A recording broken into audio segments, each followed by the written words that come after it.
Welcome students to Six Sigma Green Belt lesson number 18. If you look at the table of contents, section 2, we will be talking about organizational drivers in this lesson. So there are two slides that are attached.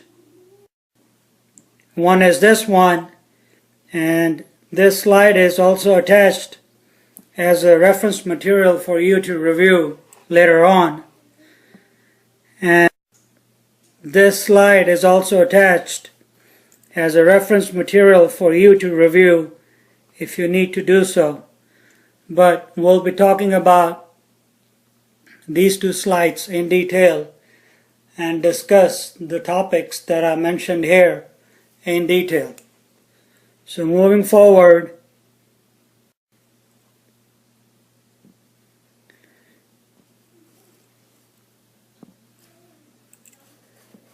when we talk about the use of metrics,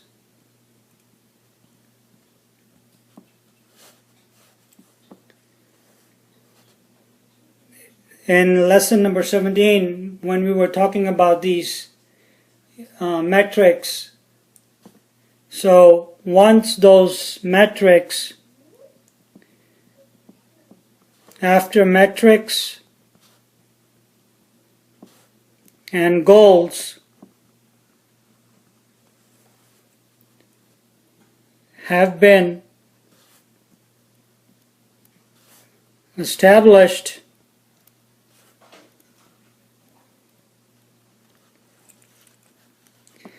it's time for putting project improvements in place,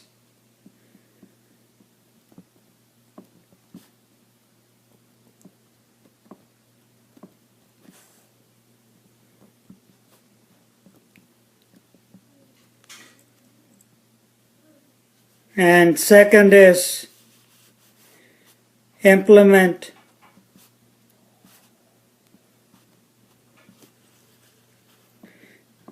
these metrics. So to summarize, what's on this slide is, after our metrics are identified and established, we need to start the process of putting the project improvement in place, and then second, we need to start implementing these metrics and goals. Second is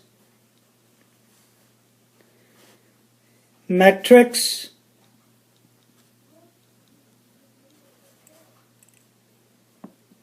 it's good idea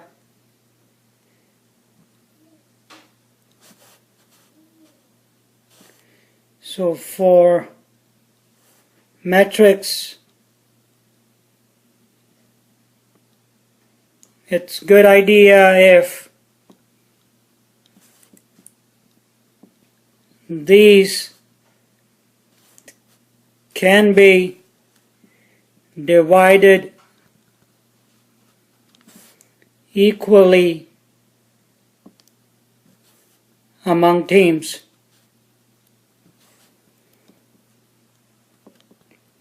This is where the division of labor comes in place. And one of our pioneers, he did talk about it, if you remember, in one of our lectures. The other part is our strategic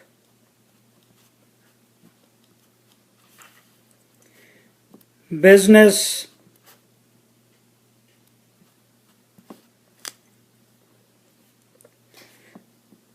should always include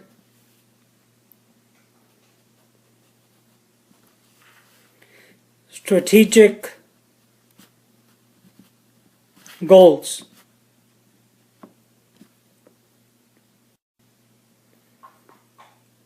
and then take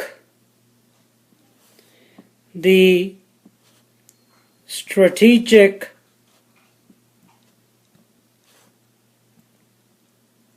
goals mainly for every department that you have in your company and divide them further into tactical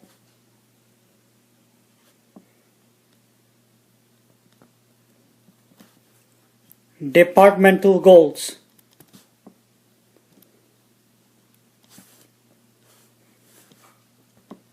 And we'll talk about this in, I'll give you an example and we'll talk about this in detail. We'll draw a chart. So to summarize the slide, we take those strategic goals that we discussed, and then these strategic goals should be for every department, and then they further should be divided into tactical department goals. We'll talk about this in a chart and you'll get a better understanding of this. So let's say you have a very top level strategic goal or goals that's at the corporate level. What can happen is this can be divided into, for example, strategic goals for quality department. Second one, you can do that strategic goals for operations.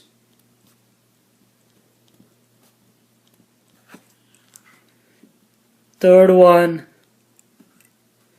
you can have the same for marketing.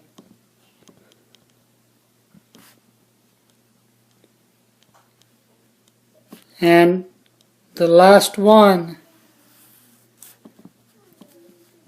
under the strategic goals, you can have strategic safety goals.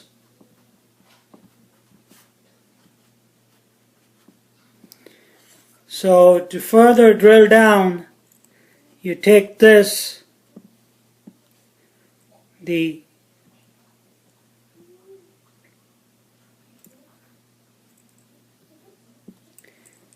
strategic goals for quality, for example, you can take that down and divide that into tactical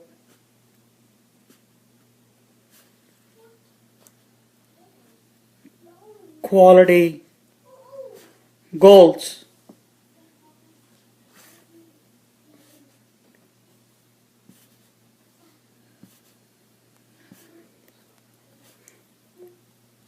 So if you do this, you are able to do this,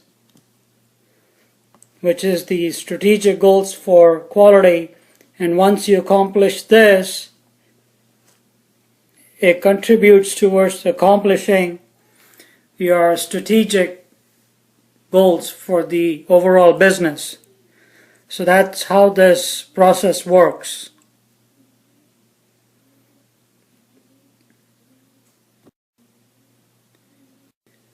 There's another topic which is called the Balanced Scorecard.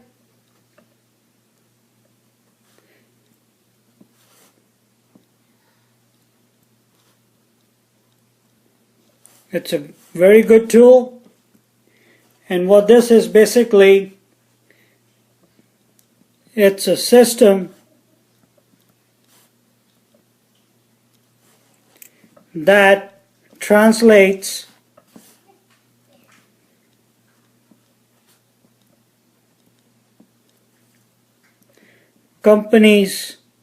any company's vision and strategy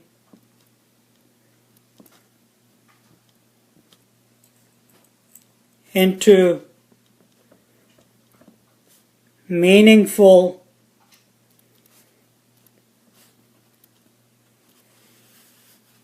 performance measures.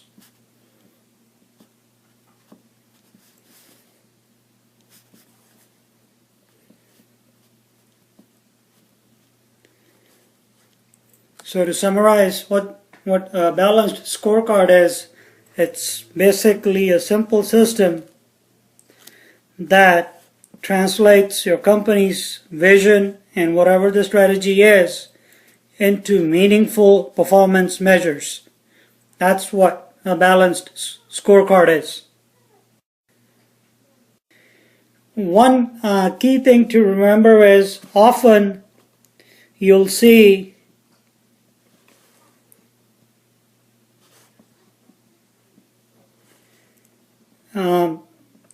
the customer satisfaction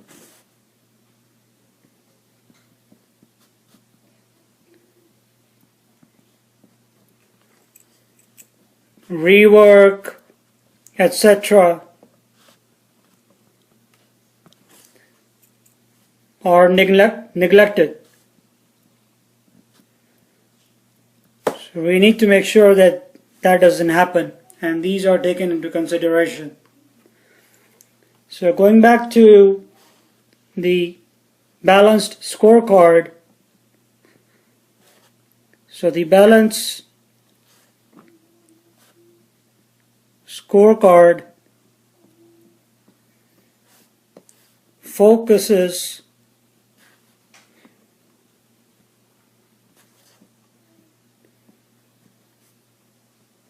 companies'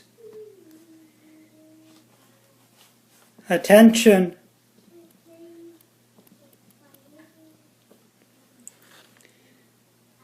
for the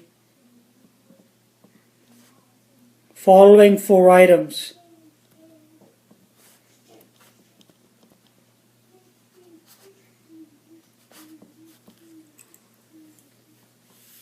And that's in regards to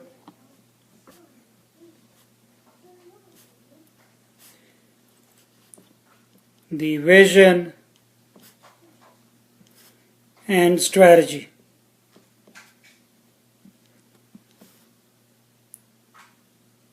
So basically you're trying to balance, you're trying to focus the attention and provide some kind of a linkage between those 4 items and the vision and strategy of the company. First thing we want to look at is financial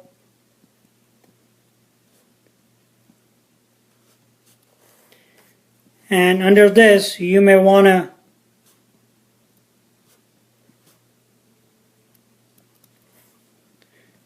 think about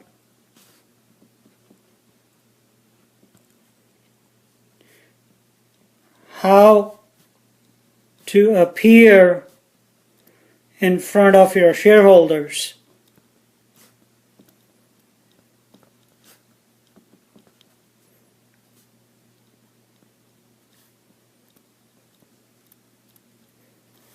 And following our few examples, you can do this. Basically, you can consider return on investment. Second one is you can focus on the cash flow. The third one is you can look into the sales backlog. And these are good examples for financial. The second one is internal business process, and here you want to pay attention to what business processes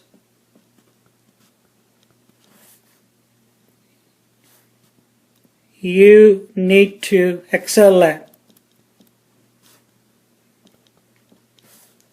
An example being reduce cycle time. Second one is reduce rework. Third one is reduce setup times.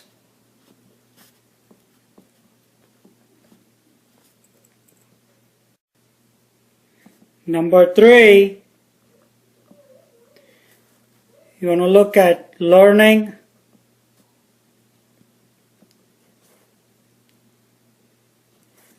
and growth.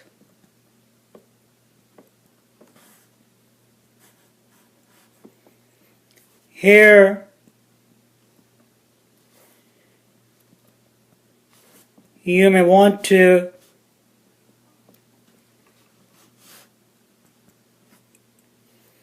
look at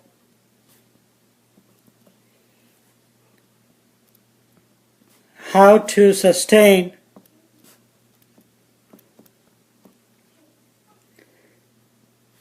change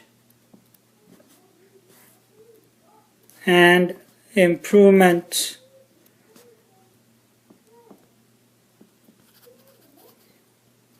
that you already have in place. And the way to do that is, for example, you can do that by employee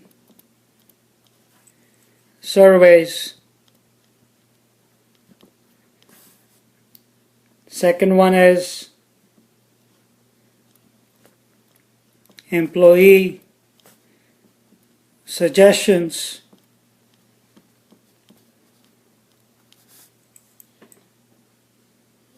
And then you can focus on money spent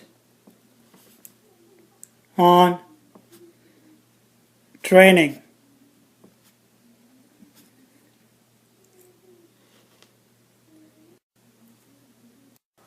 And number 4 is customers.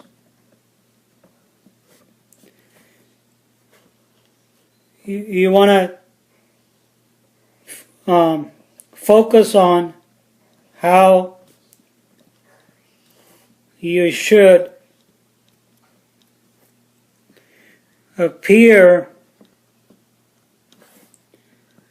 in front of customers. Examples are, you can do customer surveys, you can have some kind of complaint log in place. These days this is done online, where customers can log into your site and file a complaint. And the other one you want to look at is market share.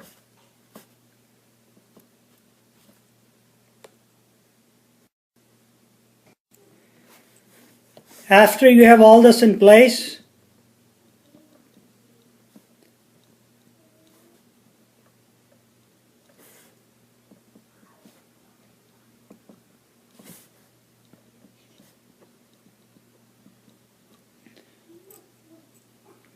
what happens is users and observers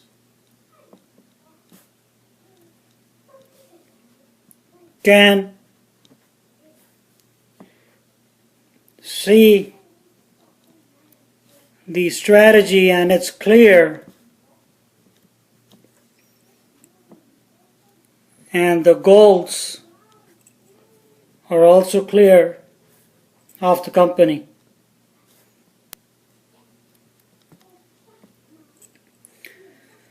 So once you're done with all this, we have to follow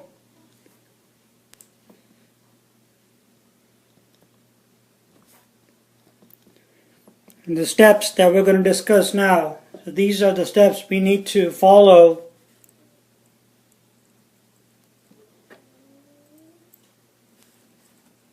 to accomplish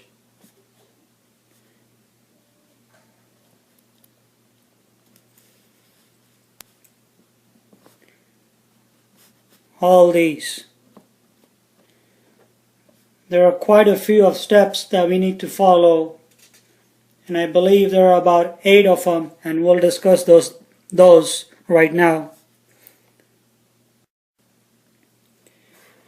So number 1 is you have scope identified for the balanced scorecard. If this is not in place, then you need to define the scope. Number 2 is assign a facilitator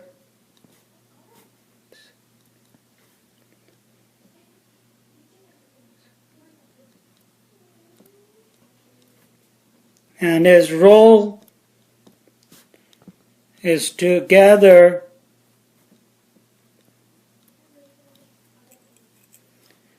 appropriate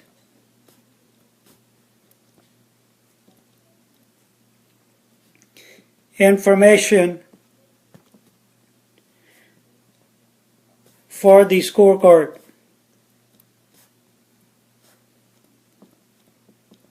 And how does it do that? This can be done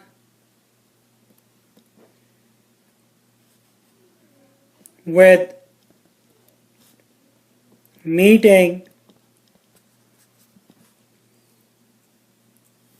senior or executives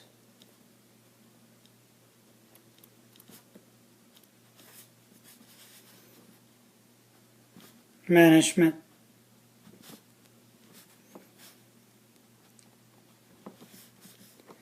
So this is a way to gather the appropriate information for the scorecard by meeting the senior management or the executives. So number 3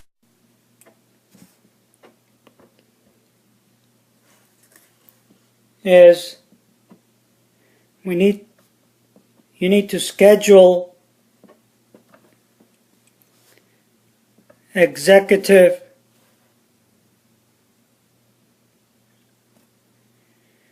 erase that workshop.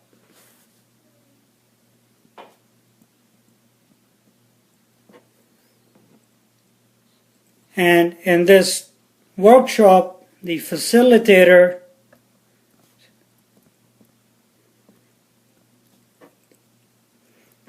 distributes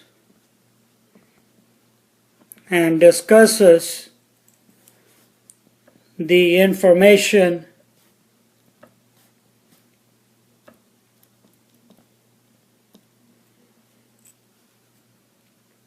that was gathered by him or her by meeting with the senior management. And the second part is you need to develop, establish a draft of measures.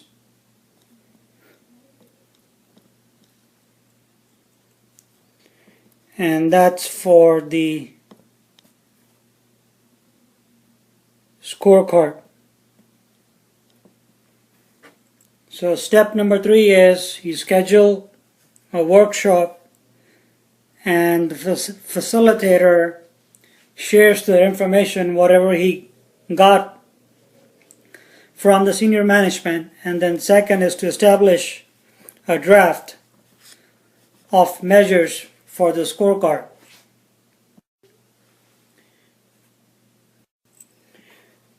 Number 4 is after step 3 is completed,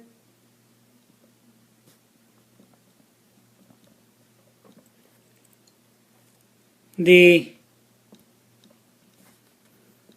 facilitator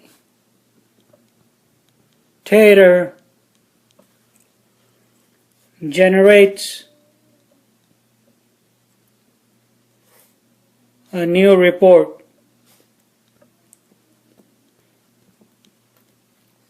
And this is the second rough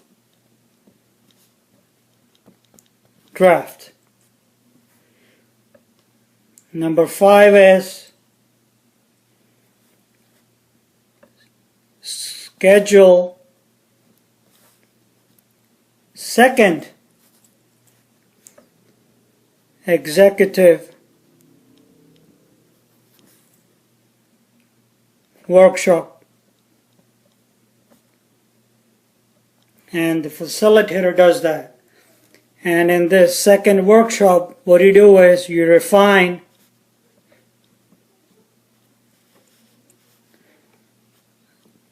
the draft, and then over here objectives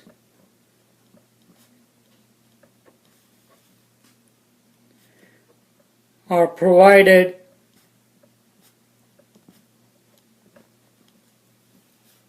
for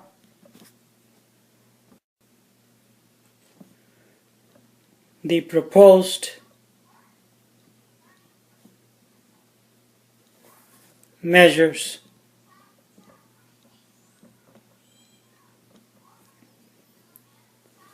Number 6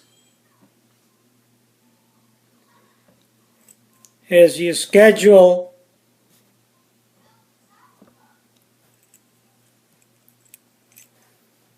third final workshop, and over here you finalize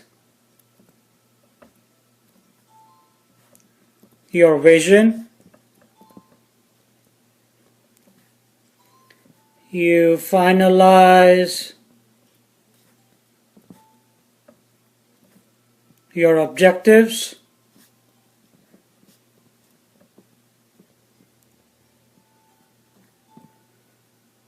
and the last one is you finalize the measures.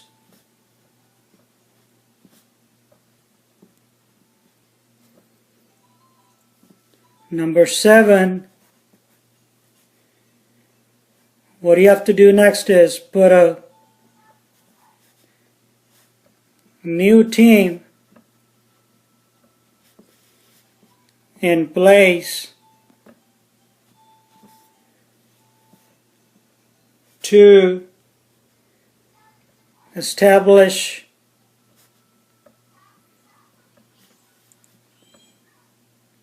an implementation plan.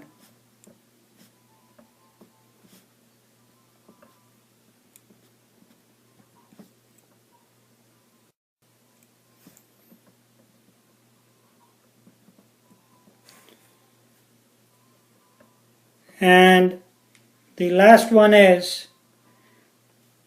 there should be a review, and it could be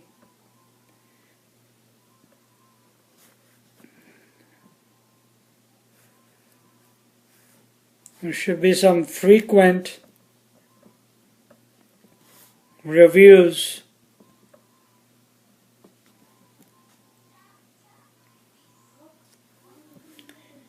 of the Balanced Scorecard.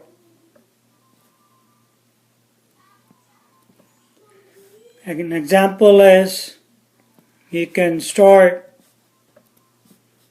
once a week, and then you can move on to once every 2 weeks, depending how you progress, and then you can keep on moving this forward, or you can keep it the same if you need to do that. The other thing to note is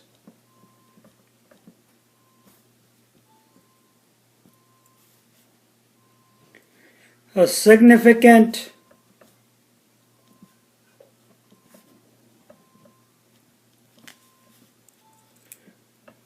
portion of this is handed off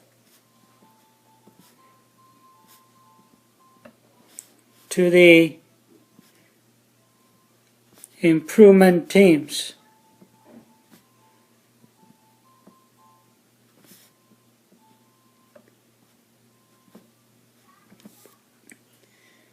And that is it for lesson number 18.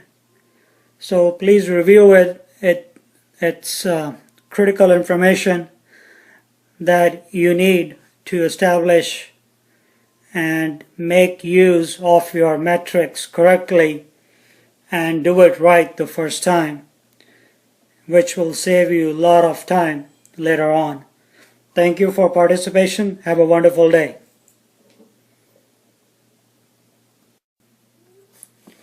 The second one is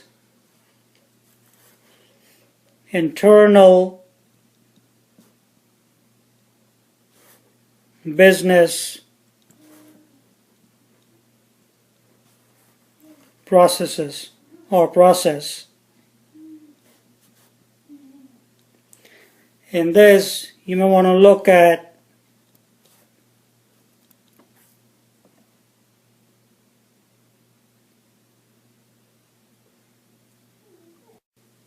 sorry guys, we made a mistake here. We'll go to the previous slide